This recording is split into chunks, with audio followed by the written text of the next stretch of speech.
은혜와 사랑이 풍성하신 주 여호와 하나님,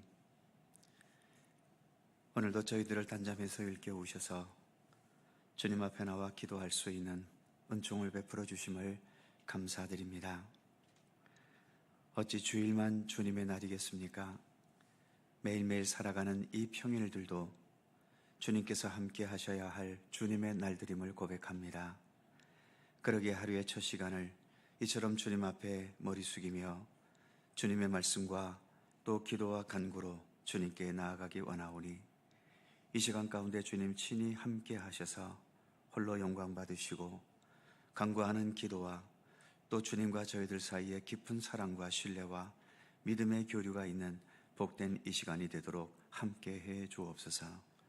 감사드리며 예수님의 이름으로 기도드립니다. 아멘. 항상 진실케 내 맘 바꾸사, 함께 찬송합니다.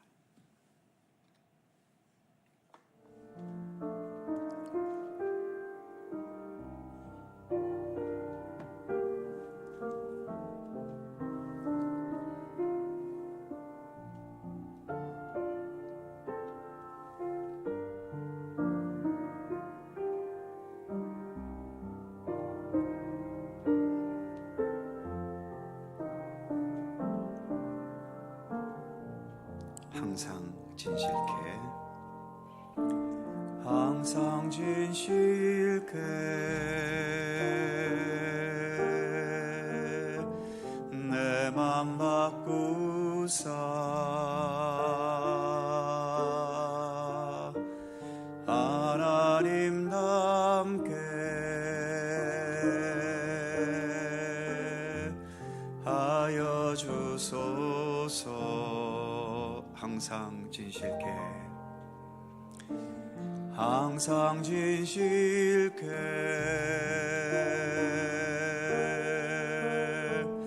내 맘 바꾸사, 하나님 담게 하여 주소서.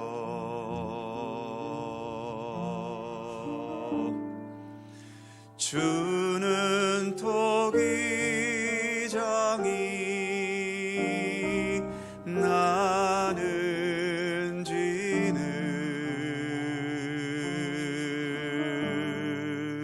날 빚으소서 기도하오니,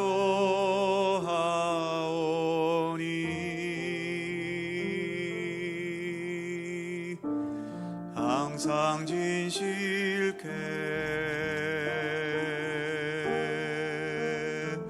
내 맘 바꾸사,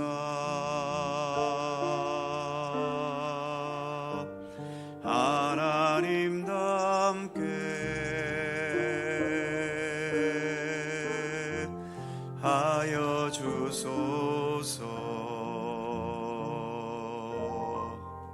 항상 진실, 항상 진실케 내 맘 바꾸사,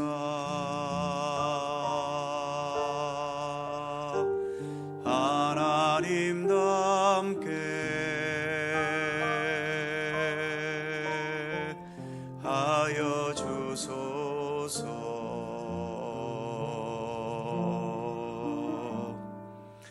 주는 토기장이 나는 진을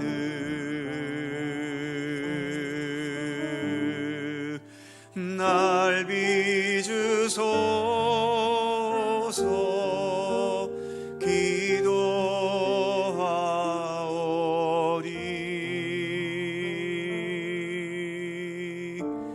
항상 진실케 내 맘 바꾸사, 하나님 담게 하여 주소서.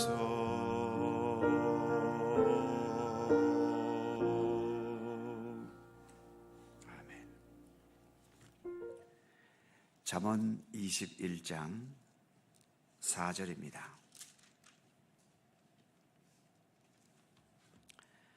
잠언 21장 4절과 5절 두 개의 절입니다. 6절까지군요. 4절에서 6절까지의 말씀입니다. 세 개의 절을 다 함께 한 목소리로 봉독합니다. 눈이 높은 것과 마음이 교만한 것과 악인이 형통한 것은 다 죄니라. 부지런한 자의 경영은 풍부함에 이를 것이나 조급한 자는 궁핍함에 이를 따름이니라. 속이는 말로 재물을 모으는 것은 죽음을 구하는 것이라. 곧 불려다니는 안개니라. 아멘. 4절 말씀을 다시 봅니다. 눈이 높은 것과 마음이 교만한 것과 악인이 형통한 것은 다 죄니라. 눈이 높다라고 하는 것과 마음이 교만하다라고 하는 것, 둘 다 사실은 교만함을 의미하는 말들이죠. 눈이 높은 것은 교만한 마음이 겉으로 표출되는 것을 의미합니다. 그러니까 밖으로 나타난 교만도 죄지만 드러나지 않았어도 마음속에 있는 교만도 죄라고 하는 거죠. 내가 잘났고 능력이 많기 때문에 내가 잘났고 능력이 많다고 인식하는 것까지 교만이라고 할 수는 없을지도 모릅니다. 그런데 대부분의 사람들의 생각은 거기에서 머물지 않지요. 남과 비교하면서 내가 잘났기 때문에 나만 못해 보이는 사람들을 무시하게 되고 깔보게 되고 우습게 여기는 데까지 대부분 나아가게 됩니다. 그러다 보니 마음의 교만이 자리 잡고 또 마음에 자리 잡은 교만함이 겉으로 드러나고 행동하게 되는 거죠. 우리가 비교해야 된다면 비교해야 될 대상은 오직 예수님뿐입니다. 예수님과 정직하고 깨끗한 마음으로 비교했을 때 드러나는 현실이 나의 참 모습에 가깝지요. 다른 사람과의 비교는 정확하지 않습니다. 누가복음 16장에 보면 예수님께서 말씀하신 부자와 나사로의 비유가 있죠. 부자의 집문 앞에서 얻어먹기나 했던 거지 나사로, 거기에다가 온몸에 부스럼까지 돋아서 온통 지저분한 몸으로 살아가는 거지 나사로와 부자로 화려하게 살아가고 있는 이 부자 자신과 비교해보면 어느 누가 봐도 부자는 잘 살고 있고 나사로는 실패한 인생이지요. 하지만 둘 다 죽어서 하나님 앞에 나아갔을 때 부자는 지옥불에 떨어졌고 거지 나사로는 하늘나라 아브라함의 품에 안겼지 않습니까? 사람과의 비교, 세상과의 비교는 그래서 위험합니다. 다른 사람보다 내가 잘났고 잘 살고 있다고 해서 진짜 잘 사는 게 아니고, 반대로 못났고 못 살고 있다고 해서 진짜 못 살고 있는 게 아닌 거지요. 산다는 문제 앞에서는 누구나 다 겸손해야 합니다. 내 겉으로 드러나는 모습이 진정한 내 모습은 아니기 때문이지요.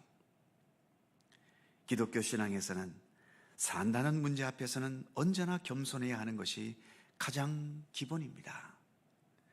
그래야만 우리는 예수님에게서 진정한 삶의 길이 무엇인지를 겸손히 배워갈 수 있기 때문입니다. 그래서 본문의 말씀처럼 눈이 높은 것과 마음이 교만한 것은 그 자체가 다 죄인 거지요. 4절 후반부에는 악인이 형통한 것은 다 죄인이다 라고 말씀합니다. 세상은 외형적으로 성공하면 다 잘된 일이고 훌륭하다고 평가합니다만 하나님은 늘 말씀드리는 것처럼 결과를 보시는 분이 아니십니다. 그 과정 속에 얼마나 참된 진실과 정직함과 정의로움이 담겼는지를 더 보시는 하나님이시지요.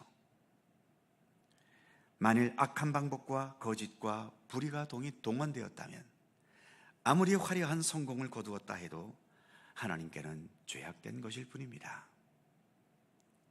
먼저 된 자가 나중되고 나중된 자가 먼저 될 자가 많은 이유가 바로 이런 경우에서도 무척이나 많이 발생하고 있는 거지요.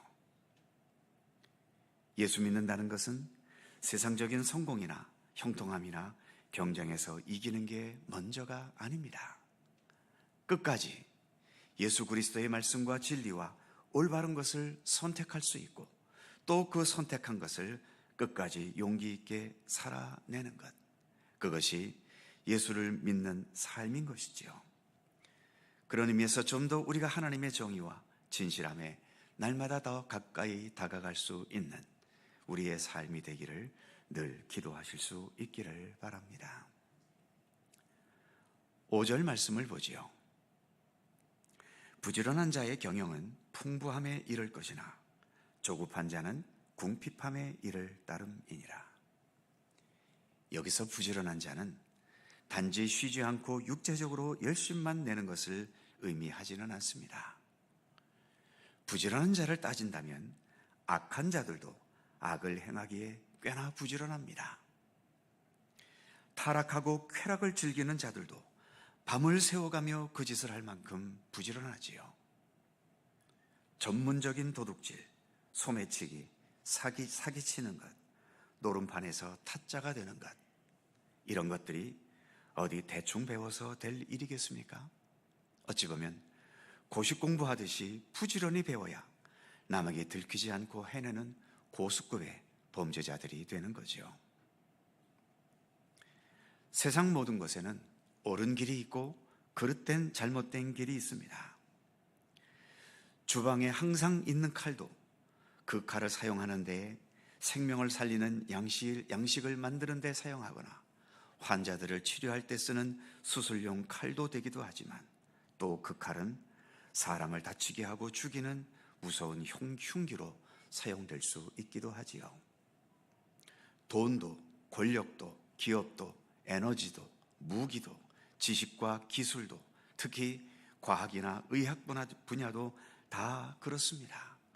어떻게 사용하느냐에 따라서 인류의 평화와 행복한 삶을 위한 도구가 될 수도 있고 세상 모든 것들을 다 파괴시켜버리고 세상을 지옥으로 만들어버리는 도구가 될 수 있지 않습니까?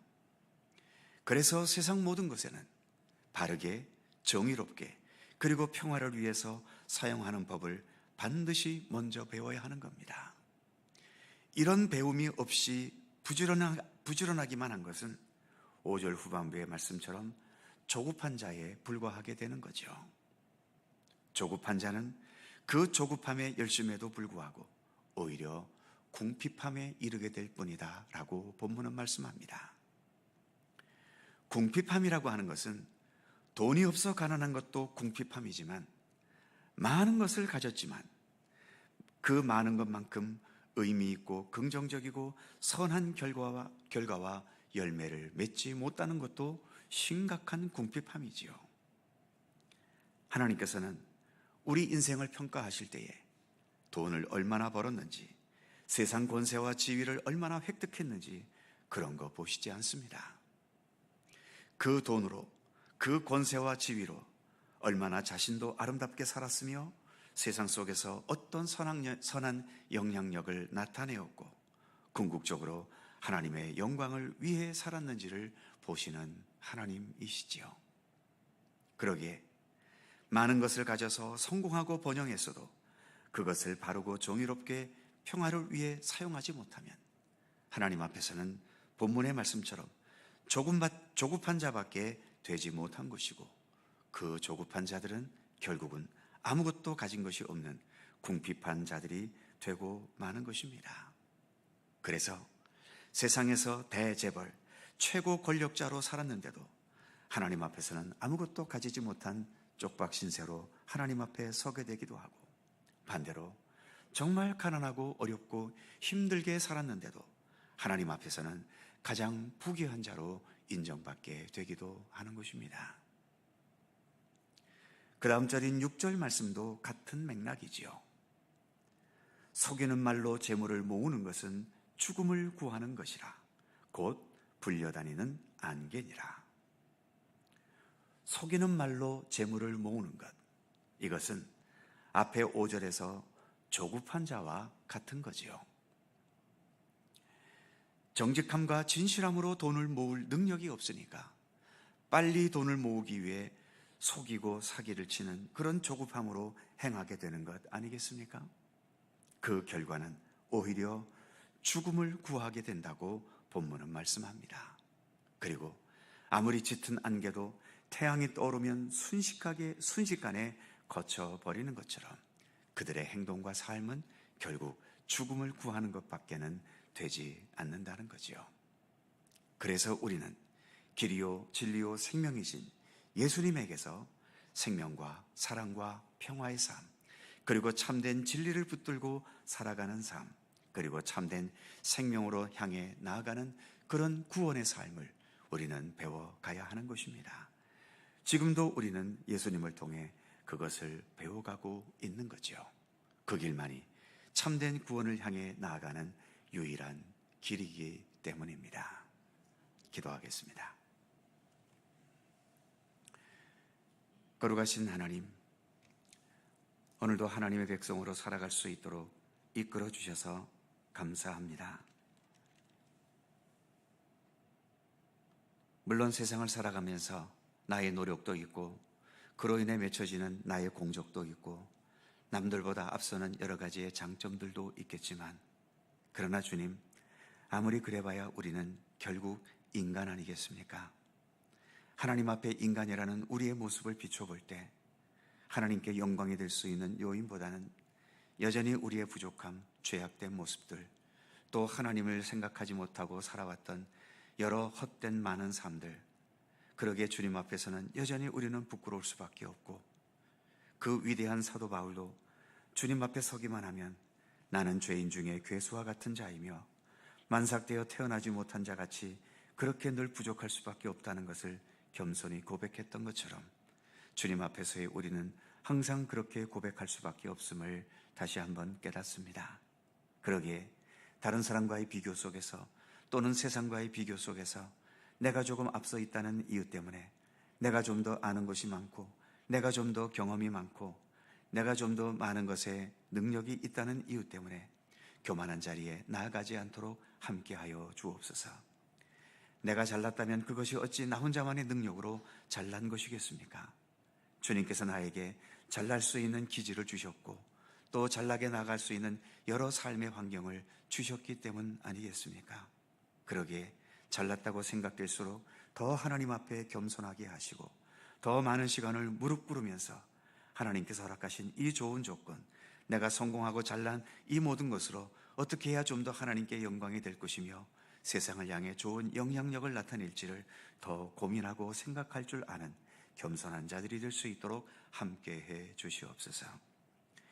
우리에게 부지런함을 주시기를 원하지만, 그러나 그 부지런함이 단지 육신적인 생각으로서의 부지런함이 되지 않도록 함께하여 주시고, 예수 그리스도를 더 깊이 알고 주님의 삶, 주님의 지혜, 주님의 방법을 우리가 더 올바로 깨달아서 우리가 기울이는 모든 열심들마다 주님 안에서 아름답고 의미 있고 좋은 열매를 맺어갈 수 있는 열심이 되게 하여 주옵소서. 세상에서는 수많은 속임수들이 있고 거짓들이 있고 또 여러 가지 헛된 것들이 난무하지만, 우리가 늘 주님 안에서 참되고 진실하고 정직하게 살아가는 삶을 더 깊이 알고 깨닫게 해 주셔서 우리의 삶을 통해 하나님의 뜻이 나타나고 주님의 아름다움과 주님의 선하심을 바르게 나타내고 또 증거할 수 있는 우리들의 믿음의 삶이 될 수 있도록 늘 함께하여 주시옵소서. 오늘도 새날을 주셔서 감사합니다. 주님과 동행하는 귀한 날 되게 하시고 이 아침도 간절히 간구하는 우리들 모두의 기도의 제목마다 주님의 선하신 손길로 응답하여 주시옵소서. 감사와 찬양을 주께 돌리옵고 우리 구주 예수 그리스도의 거룩하신 이름으로 기도하옵나이다. 아멘. 하늘에 계신 우리 아버지, 아버지의 이름을 거룩하게 하시며 아버지의 나라가 오게 하시며 아버지의 뜻이 하늘에서와 같이 땅에서도 이루어지게 하소서. 오늘 우리에게 일용할 양식을 주시고 우리가 우리에게 잘못한 사람을 용서하여 준 것 같이 우리 죄를 용서하여 주시고 우리를 시험에 빠지지 않게 하시고 악에서 구하소서. 나라와 권능과 영광이 영원히 아버지의 것입니다. 아멘. 고 이상순 권사님 발인 예배 잠시 후 6시 40분에 속초 보강병원 장례식장에서 있습니다. 함께 장례식에도 참여해 주시기 바랍니다. 각자 자유롭게 기도하시고 돌아가시겠습니다.